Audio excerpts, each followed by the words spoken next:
Hello and welcome to Deck Builders Seattle, where we talk all things outdoor living. Today's episode is for homeowners planning their first composite deck. Maybe you are tired of staining wood, or you just want a cleaner, longer-lasting surface that can handle our Seattle weather. Composite decking can be a great choice, but it pays to understand a few key details before you start. The first thing to know is that composite decking behaves differently than wood and needs the right framing. Manufacturers specify joist spacing, fasteners, and support details to keep the boards stable and looking good over time. That might mean tighter joist spacing than an older wood deck has, special hidden fasteners, or added blocking at stair landings and picture frame borders. Building to these guidelines is what gives you a solid, quiet deck that feels good underfoot. Layout is the next big topic. Composite boards come in standard lengths, and planning the deck size and board direction around those lengths can reduce waste and seams. Picture framing the edges, where a border board runs around the perimeter, can clean up the look and help hide cut ends. Stairs need good planning too, including how many boards make up each tread and how they will be fastened. When it comes to materials, you will notice a wide range of colors and surface textures. Some boards are smoother, some have deeper grain patterns.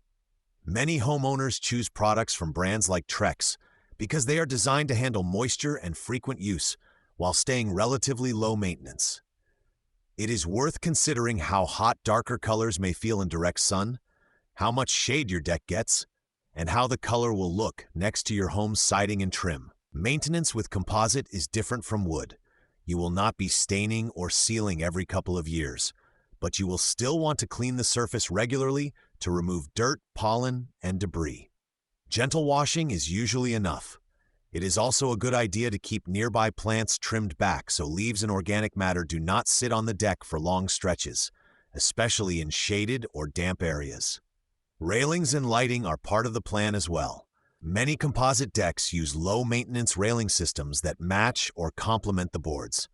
You can choose from composite, metal, or mixed materials based on the look you want and how much upkeep you are comfortable with. Adding step lights or post lights while the deck is being built makes it easier to run wiring and create safe, well-lit paths at night. Finally, think about the future. If you might want a pergola, a covered roof, or an outdoor kitchen later, tell your builder early. That way, posts, footings, and structure can be sized and placed with those upgrades in mind.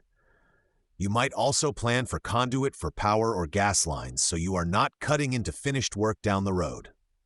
If you would like help designing a composite deck that fits your home and your long-term plans, you can reach our team at 26-202-3943 or visit toughdeckbuilderseattle.com to schedule a consultation. At Tough Deck Builders Seattle, we focus on solid structure, smart planning, and materials that make sense for our climate.